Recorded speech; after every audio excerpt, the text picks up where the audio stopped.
Okay, cool. So what I was saying there, it was genius. You missed it. Sorry about that.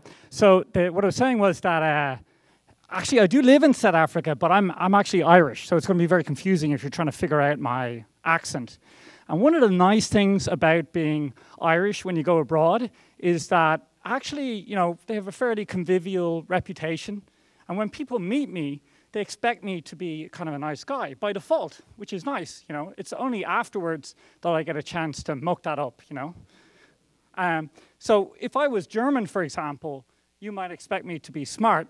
If I was English, you might expect me to be well-spoken. But for the most part, because I'm Irish, you just expect me to have a beer and maybe tell a joke. which is useful most of the time, but there's a couple of instances when actually being German or English would be kind of useful. For example,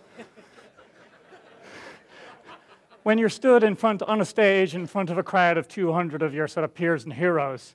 So what I'm going to do is I'm going to try and emulate, you know, the German-English factor and all the other smart countries. And I'm going to try and give you the presentation that I wish I could have when I come to MicroConf. But if I fail, you, me, beer afterwards, you can have the authentic hang out with an Irish guy experience, I guarantee it, right? So let's get going with product demos. Show of hands, who demos their product at the moment? Like WebEx style, join me. I'm blinded here, but I'm going to say about 30% of people. Keep your hand up if you want to still be doing that in 5 years' time. Yeah, hardly anyone, right? Okay, there's one guy, good man yourself, right? So it's great. Product demos are fantastic, especially at the early stage, because it's a two-way thing, right? You get to explain what your product does, but possibly more importantly, you get to understand what the customers are looking for. And what I'm going to show you in the course of this presentation is basically how we managed to double the effectiveness of how we kind of demoed our product. But we don't demo our product anymore, we demo the value, and that's part of it. And I'm going to tell you how we did this, but actually only doing half the number of demos. So far less work, much better results, and that's what we're going to do. Before I get into that, much to my own chagrin, I'm going to just explain where we're coming from. I am 40. I can't believe I'm saying that. What that means is I get to explain my career now in terms of decades instead of years. That's kind of frustrating for me, but it's useful for you because it will speed things up. First decade of my life, nothing really relevant happened. Second decade, also nothing relevant. I did get a computer. It wasn't really until the third decade that you know, I had a job for 18 months, 2 years, and in that job, they gave me this like Siemens M20, which is like a phone without a screen on it. And you could plug it into the back of a computer, and you could send AT commands to it, and then it would send and receive SMS. And I thought, this is genius. I love this tech. So I immediately quit my job, because that was jobs for losers, obviously. And I decided, OK, I'm going to sell a product. I'm going to create a product using this tech. So I built an SMS app that would allow people to type into a computer and send out physical text messages, which was cool. But of course, there was no MicroConf, there was no Rob and Mike, so I didn't know how to sell that. So I ran out of money and I went contracting, but that didn't put me off. A year later, then I decided, well, I'm going to build another SMS-based product. So I built like a bulk SMS tool for sending out hundreds of SMSs at a time. Of course, that idea was what Jason Cohen might describe as, picking up pennies on the dollar. So, I was selling an SMS for 10 cents, making 1 cent on it. Impossible to make that business work. So I ran out of money and I went back contracting. Of course, I didn't learn my lesson. From there, I went on to building another SMS product, which was like premium rate SMS. So this is where you send an SMS, it charges you $5, and people who were making money in return for that $5 would send you back a picture of a scantily clad girl or boy, which worked quite well. But I was selling services that were like, build your vocabulary or learn a French word of the day. Again, terrible idea. Didn't go anywhere, so I went back contracting. And then finally, you'd like to think that I learned my lesson, but I didn't. I went on to do bulk SMS, picture messaging. So basically, that's my 20s. I learned only one thing. I suck at coming up with business ideas. So what I did was I hooked up with my beautiful girlfriend, now wife, Priscilla. She was much better at coming up with business ideas. And I've since banned myself from coming up with any ideas at all. And instead, what I do is I look for people who have real problems, and I try and build tech for them. So Priscilla had a real problem, and her real problem was she worked in an ad agency. She wrote radio and TV ads. She was a copywriter for radio and TV ads. And when she wanted to actually make her TV ad, she would have to hire a voiceover. And at the time, you used to take out like these silver disc things, and you put them in the coffee cup holder in your computer, and you would listen to voices until you find someone you liked. So what we did was build a straightforward marketplace, and for the bulk of my 30s, that's what we did. We ran that marketplace. It was kind of a 4-hour work week style business. We lived in Argentina. We had lots of money for steak and wine and not much else. But it was fine, you know. But after a while, something serious happened, and that's that these guys started appearing on the scene. And you know, no one's done this yet in MicroConf. I don't know, we do that in the group the Growth edition. We put our kids up here, but this isn't, I'm not putting this picture up here just to prove that I've had sex twice. I'm putting it up here to realize what deep shit I was in, because I had this kind of marginal business, web business. I was living in Latin America. I couldn't actually really afford to move back to Dublin. And yet, you know, it wasn't just me and Priscilla anymore who had skin in the game. It was suddenly these little dudes. And at the time, you know, Priscilla was obviously she was going on to do wonderful other things now, so I was left by myself. So I did what every responsible new father would do and I went straight to Vegas.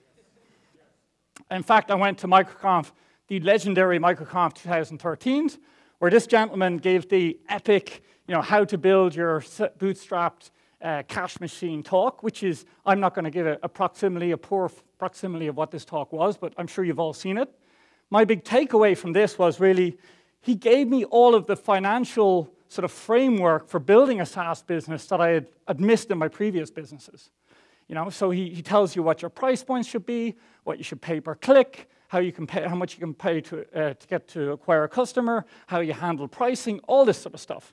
So it was just what I was missing, because, you know, initially I had no business problem to work on. Then I had a business problem to work on. It just turns out my customers were dirt poor. They're all starving artists. And then finally I knew, using Jason's advice, I could build a business. So I went back to Dublin. I met my partner, Rich, he ran an IT support business at the time, and he came across lots of people who had, you know, business problems. And I said, watch this video. If you come across something like this, a problem that sounds like this, I'll help you build it, and we're off. So a couple of weeks later, he got 2 emails in the same week from 2 of his customers. And what they both needed was, they were both using something called a purchase order system. So that's like a paper-based. If you work in a sort of medium, large-sized company, you want to buy something, you get a bit of paper, which is called a purchase order. You say, dear boss, I need to buy a new MacBook Air, $900. And you would bring it to him. He would sign it. Then you bring it to the finance department. They would give you a number. You give that number to the supplier. And what this allows you to do is have sort of purchasing control within a medium-sized organization. So it's a good practice, very good thing to do. The only thing is, it buries you in admin. So what we did was, we built an app for that, you know, so a mobile and web app that allows you to easily raise requisitions for expenses within your company. And we pre-sold it to those first two companies, UNICEF and Clarins Cosmetics. And then I went about trying to see if I could find anyone else to buy it. So about, you know, 2 months later, I found our first cold customer, then another 2 customers, then another 2 customers, another 3 customers. And very, very slowly, we started to build up. You know, once we got to our first 10 customers, we knew, okay, cool. There's enough people out there that are using this, that have this problem. We've acquired cold customers, so we knew it could work. So we're off at the races. Now, what I did was I designed, because we were so early on, what I did was I wanted to talk to absolutely everyone that came in. We had so few leads. They were so precious to us that I wanted to give each lead the best service I possibly could. So what that meant was, was it Russ complaining about Marketo hopping on the phone with someone as soon as someone registers for a lead magnet? I was that guy. Anyone saw any sort of intent or interest in our product, I would get on the phone straight away with them, and I would try and understand what they were looking for. Most of the time, that was super embarrassing because our product was brand new. It hardly did anything. They would ask for very basic features that we did not have. But we just had to kind of muscle through that. And I do believe it was a great way to, you know, rather than staring at the analytics tea leaves or surveying people, just talking to potential customers gave us a really good idea of what the product should be. So about 18 months of sort of excruciating sort of sales process like this, talking to people who basically we couldn't help.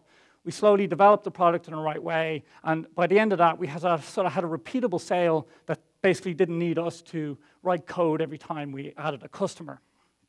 So that was fine until you kind of cut till sort of August last year, you know, we were starting to build up our traffic sources, and these are the graphs, the demos that we're doing. By summer last year, we're doing kind of 40 demos a month rather. And that doesn't sound like a lot, but it's actually, when you consider all the follow-up and all the work that goes into it and everything, it was grinding. And the worst thing is, I couldn't really see who else on our small team would be able to do this other than me and my partner, you know, because we were the kind of engine behind the whole thing. We had the best understanding of it.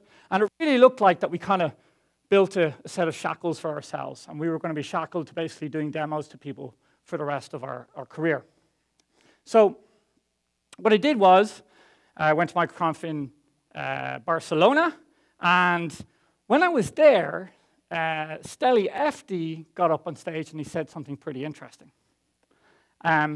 He said that for using a sales process that he sort of outlined there, you should be able to convert 7% of your trials. Now, this is a free trial now, free trial to customer. You should be able to convert 7% of those into customer.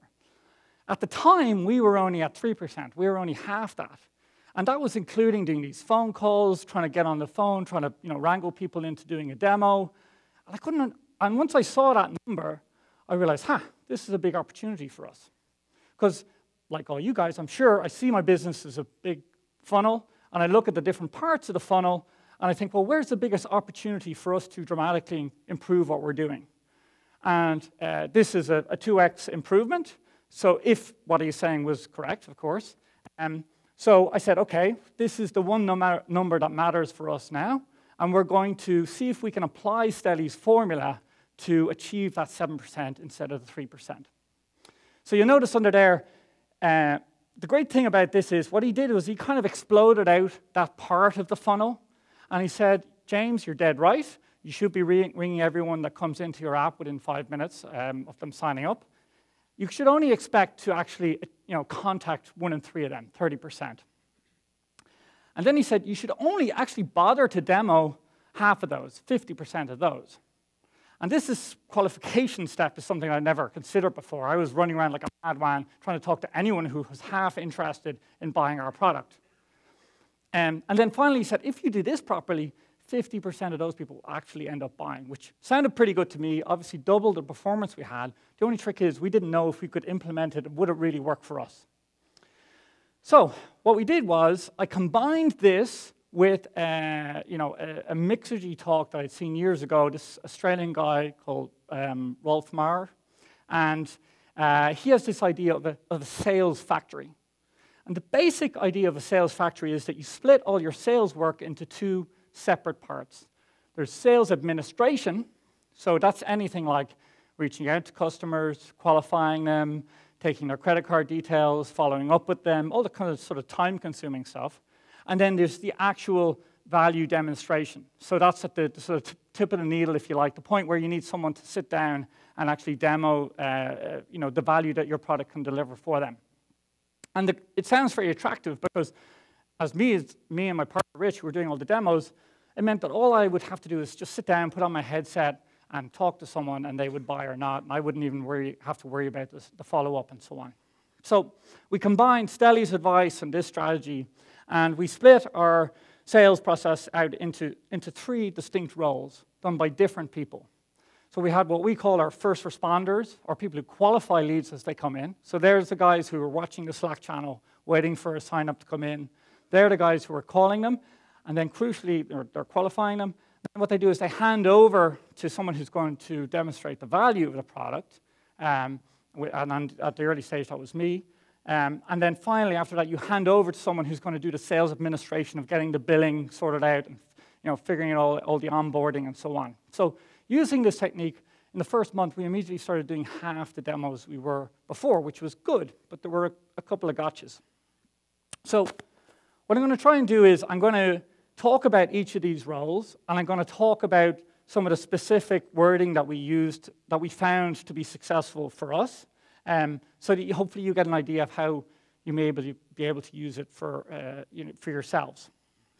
So the first role is the first responders. Now, getting on the phone with someone who signs into your product, giving them a call, I won't lie, it's like a little bit tough to do if you're not used to it. And the big fear will be that you will pick up the phone, you will talk to someone, they will be super disgruntled, they will swear at you, and they'll slam down the phone, and then they'll go online and they'll give you a bad review. And that does happen. It happens about 1 in 30 times. So maybe even less than 5%, about 1 in 30 times you get someone where you've called them, it is an intrusion that you've called them, and they are not happy about that. But at least 5 out of 30 times, so 5 times more, you will get someone who is super happy that you have given them a call. Because according to Jason Lemkin anyway, only about 15% of people like to buy software like you and I like to buy software, in that they don't want to talk to anyone, they just want to sign up themselves, figure it out themselves, do whatever. That leaves 85% of the market who actually value having someone to consult with them on how to implement their product. And that is especially true for products like ours, which are a B2B product. And when you roll out our system, you don't just use it by yourself as your own tool, you roll it out to your entire company. So oftentimes, it's very valuable to have someone to talk to make sure that you don't make a fool of yourself in front of your work colleagues. So that's what we do. So the process is quite straightforward, and there's 2 things that will happen when you call someone first. Either you get a gatekeeper, or you get straight through to the person themselves. Or more likely, actually, 2 out of 3 times, they won't give you a valid phone number, or the phone number will be wrong, or you won't be able to get through, or whatever. And when you do get through if you get through to a gatekeeper, the best sort of way through that we have found is to keep it super casual. So, hey, it's James here calling for Paul. Is he available? Don't say, hey, it's James here from rubberstamp.io. I wonder if Paul McGinley is available to talk to me. So keep it super casual and super relaxed. And that is our experience, the most likely way that you're going to get someone to actually put you through to the actual prospect. Oftentimes, though, there aren't gatekeepers. It's actually in the minority. Most times, you get directly through to someone who is actually looking for a product. Now, the great thing about phoning them when they sign up is that, in that moment, that's when they have dedicated time to solving this problem. So if you wait 30 minutes, an hour a day, you could be catching them when they're doing something else totally irrelevant, and they're not in a good place to consider your offer right now. So that's why we do it straight away, because we know they're most likely to be actually considering this problem right now at the moment that we sign up. So we do that. We talk to them, and then if we get through to the actual prospect, the wording we find to work best is we'll say, hi, it's James here from Rubberstamp. I know you've just signed up for a trial, and I wanted to save you a bunch of time by just asking you a few questions to make sure that you're not considering our product when we're not going to be able to help for you. And the important thing we do there is we sell them on the idea of taking our call. So I'm giving them a reason why it's better to talk to me for 5 minutes than try and figure it out yourself, maybe get it wrong, maybe trial the product for 2 weeks, and then realize at the end of that, no, this was never going to do what I needed to in the first place. And then without a breath, we'll go straight into what are you using right now to manage your purchasing? So are you using spreadsheets? And I'll ask them something specific like that. And the idea is here, by the time we get to this stage, I've sold them on the idea of why it's a good idea to talk to me. So they're going to save time by doing that. And I'm getting straight into the first bit of information that I'm interested in understanding, which is what are they using right now? And then what is the problem with that? And the key thing what I'm trying to do on this call is just find out exactly what problem they're trying to solve for at that moment. So like Nate, my best sales guy, says, people don't buy drills. What they're doing is they're buying the ability to put a hole in a wall. So we're not interested that they want a purchase control system. What I'm interested in is what problem are they trying to solve at that particular moment? And for different personas or different types of customers, that will be dramatically different. Finding this out is very, very important when it comes to demonstrating value. Otherwise, if you don't know exactly what their problem is, it's going to take you forever to try and demonstrate, demonstrate how the product can address that, because you'd be like scattergunning with all sorts of problems that you can solve. And for most of us, our product solves multiple problems. There might be, so for example, someone signing up for our app in the construction industry probably has a problem with people not filling out their paperwork at the construction site, so the paperwork never gets back to the office. If they're a school, it's probably that the teachers aren't getting reimbursed fast enough for their expenses, and that's causing trouble within the organization. But even within that, we want to get a lot more tighter into exactly what their problem is in their words. And their exact words that they use is very, very important to hear and to write down. So we'll ask a few extra, once we got exactly what their problem is in this instance, we'll write that down. We're putting this all in a sort of Google form. And then we'll ask them some other questions like, when do you need to have this problem solved by? What's your budget for this problem? Who are the decision makers? Not so many questions, like a couple of key ones that are really going to tee up the person who's going to demonstrate value. The next person who's going to show the product around is going to tee them up in a winning situation. The key on this call is not to give out too much information. So we give out pricing information, but really with most questions that they are going to have for us, we're going to say, listen, having listened to your requirements, A, we're not a fit. So if, for example, in our case, they are looking for inventory management, we'll say, listen, we're not the right person for you. I'm glad we had this conversation. It could just save you some time. But if they are a good fit, then what we'll do is say, listen, that's a great question. What I want to do is I want to get a product specialist to show you how that works, and they're going to show you how similar customers to you are solving the exact same problem. I guarantee you this is the best way to do it. It's going to save you a lot of time, and it's going to make sure you have a better outcome. So we'll aim then to get these people onto the next stage of the funnel. So by the time the qualification is done, they've agreed to a follow-up demo. We set that demo not right now, not today. We do it like a day, 2 or 3 days in advance. And the reason for that is that we want to have a good chunk of time to properly prepare. So if we are going to show someone this product, by the time they get down to this stage in the funnel, we have spent at least a couple of $100 on them in terms of marketing spend. So we don't want to waste that opportunity by giving them like a random demonstration of the product. We want to exactly laser focus in on the problem that they have told us they're having using their language. So this is where they schedule the demo, and using a sort of a scheduling software is very useful here to do this. And then what we'll do is we'll hand over to the demoer. So the demoer in advance will prepare, and the idea is to make him the oracle of all, him or her, the oracle of all knowledge, and to set him up for success, or her, set him up for success.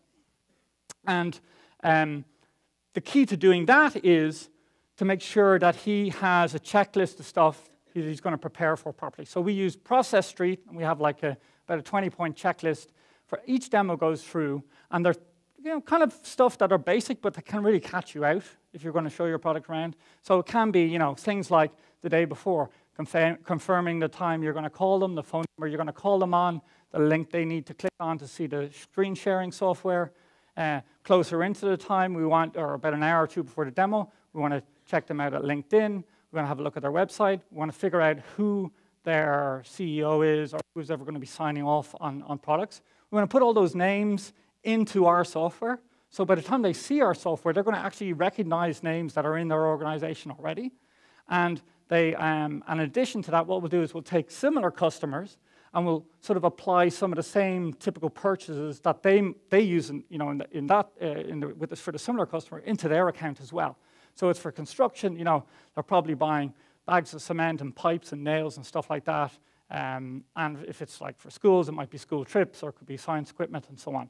The whole point here is that we're trying to narrow the gap between what our software does and the problem they need to fix. I'm going to explain how that works. So what I'm going to do is now I'm going to show you the slide deck that we use if we are going to show someone our product, how we're going to, the actual slide deck. This is a deck that I actually used a couple of weeks ago. It was for an Australian company. They were in construction, as it happens. And straight away, when they come onto the call, there's little things to catch you out. But the first thing is to say, do you see an orange screen with your name written on it? Because often, I can't tell you, it's fairly annoying to be 10 minutes into a demo and someone suddenly realizes, hold on, am I supposed to be seeing something here right now? And they haven't been able to see the screen properly. So little steps like that we'll put into our process street. And when they see this orange screen, I will ask them, okay, so just confirm for me, what is the problem you're trying to fix? And then they will tell you, and then what we do is our next screen is going to look like this. It says, okay, well, our software fixes, and then whatever the hell they told you at the qualification phase. Now, the reason we're doing this is that our product fixes many problems. But the problem is that when you're looking at software and you have a business problem, you have to do the work of closing the gap between those two things. So if you see an empty product, you have to say, well, hold on, what's an approver? Who's an approver? And they have to translate between what the terminology the software is using and what their actual business problem is. So by stating that what our product does, insert whatever the problem they're looking to fix is, what we're doing is we're using their language to explain exactly what we do. Now, you have to remember, we wouldn't have got this far if we didn't actually do this. So it would be pointless to just say, well, our product fixes your ability to go to Disneyland for every year, when it obviously doesn't do that. And the whole key to success is here, because we split out the qualification process, we know exactly what they're looking for in their own words. Now, the key phrase that they should say, maybe even at that stage, or maybe even just straight after the demo, is they should say, this is exactly what I'm looking for. And remember, they may well have done 2 or 3 demos with our competitors or your competitors. I can guarantee you those competitors are not explaining the benefits of their software in terms of the customer's own problems the way we're doing here. Then what we do is we say, okay, to fix it, show you how we fix this problem, I'm going to demo the product in 8 minutes. I can't tell you how relieved they are when they hear 8 minutes. Because no one likes sitting through a product demo for 40 or 50 minutes, especially when it's not relevant for the problem you're trying to fix.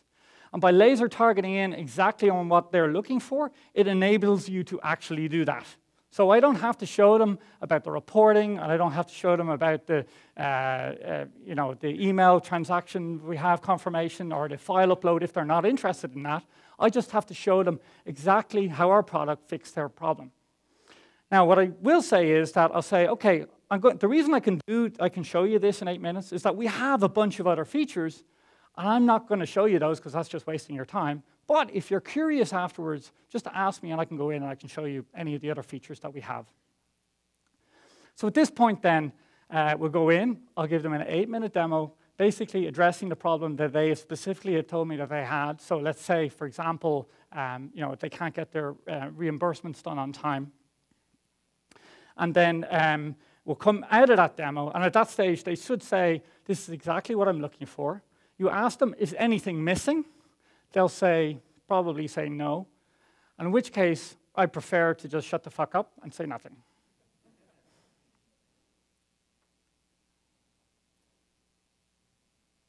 I love awkward silences, and I especially love them in a sales situation, because the obvious next step is that we both agreed our product is going to solve their problem. I've shown them how it's going to do that.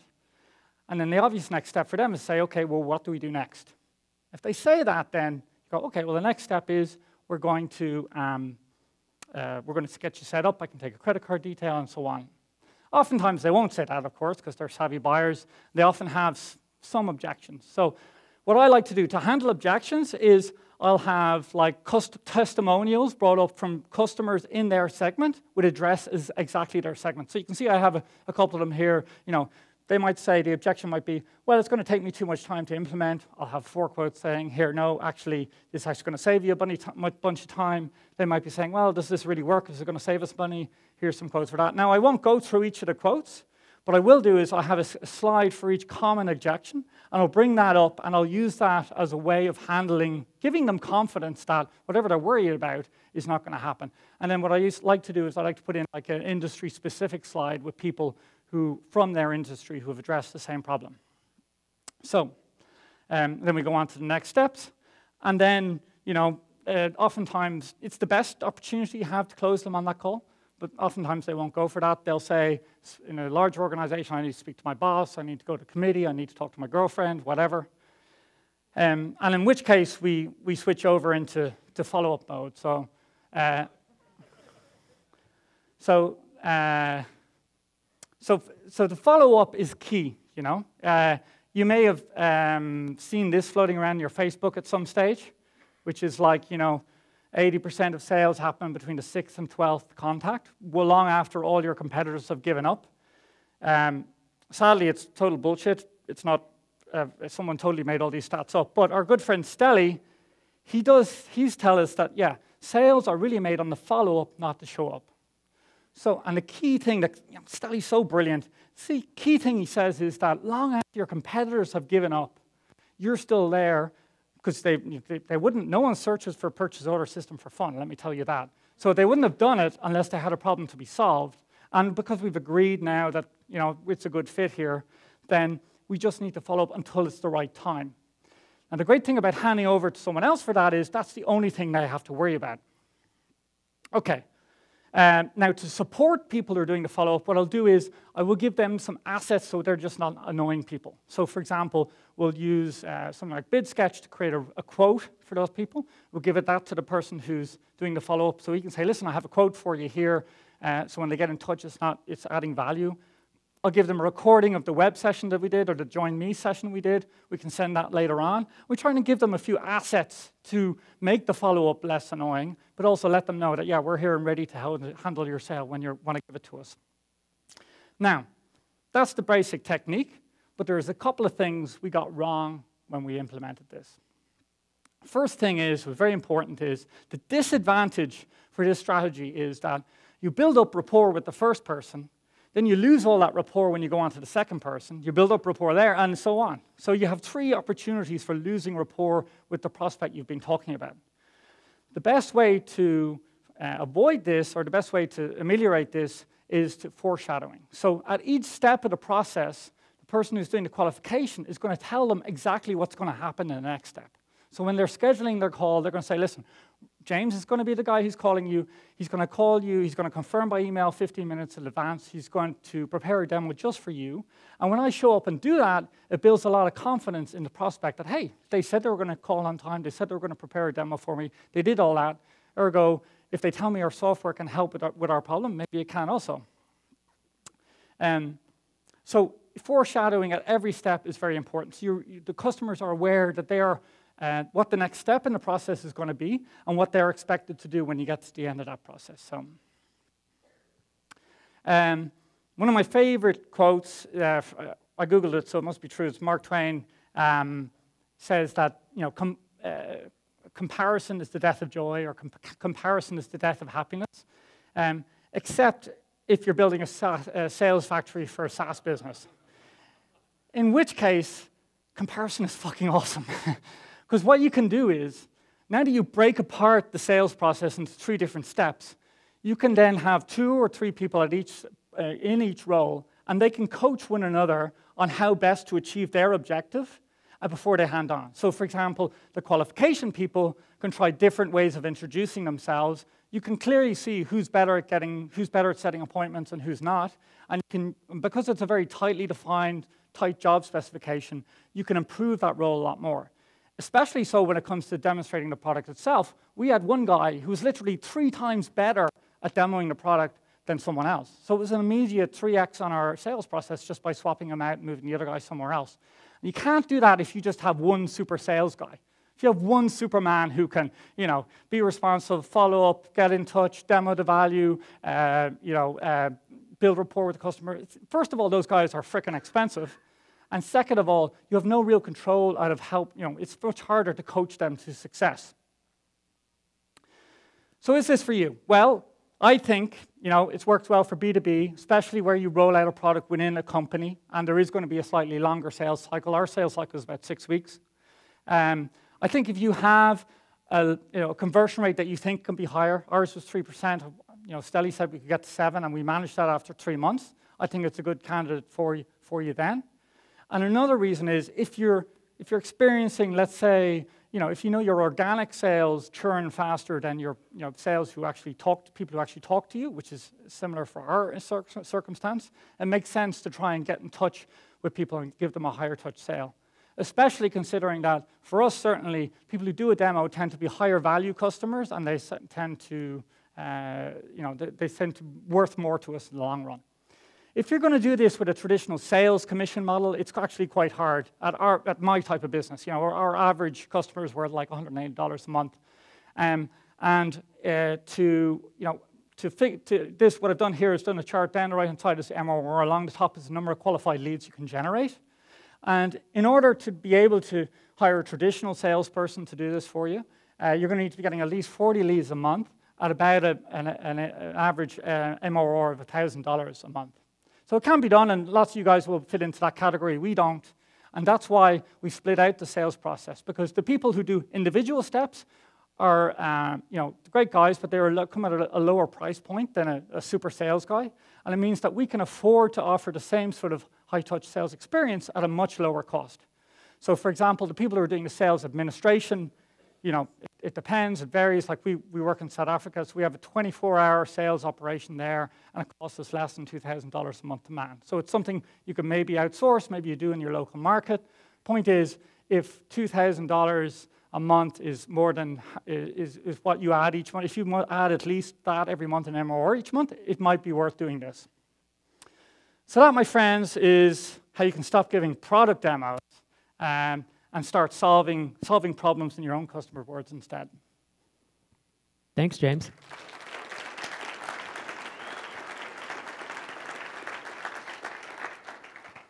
Hi, great presentation, by the way. Excellent. Thanks, So you just talked about kind of stratifying the different roles in that sales process. Yeah.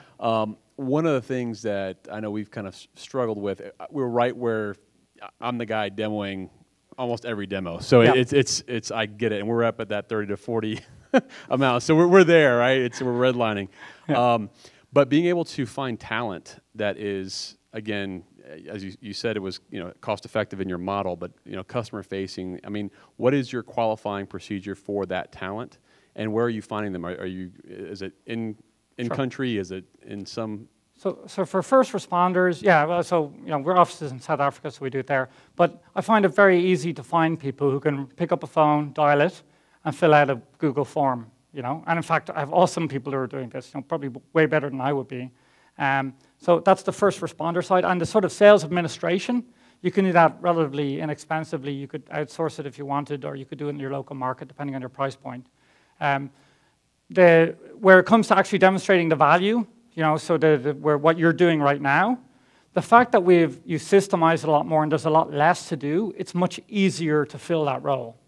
So if you are expecting someone to have, like we can take people who have actually very little sales experience, we can give them the checklist, as long as they're reasonably smart, they can learn that a lot easier. So whatever you're doing implicitly right now, given your experience, start putting that in. Process Street is fantastic for this sort of stuff. And then I'm not totally sure what your product is, but we found it by narrowing the role, it's much easier to fill. It's hard to get someone who can do all of this stuff, but it's quite easy to get someone who can do a specific thing well. Are you paying them hourly, by project? For one salesperson now who's doing the demos, we're paying her like fixed fee per demo, for about $30 a demo, I think. And then she gets a commission on that if she makes a sale.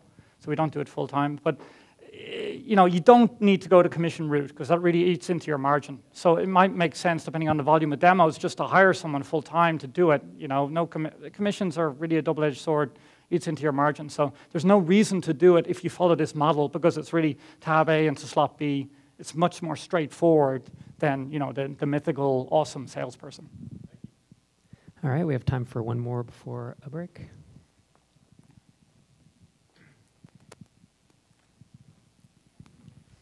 I noticed on your website you don't have the pricing available.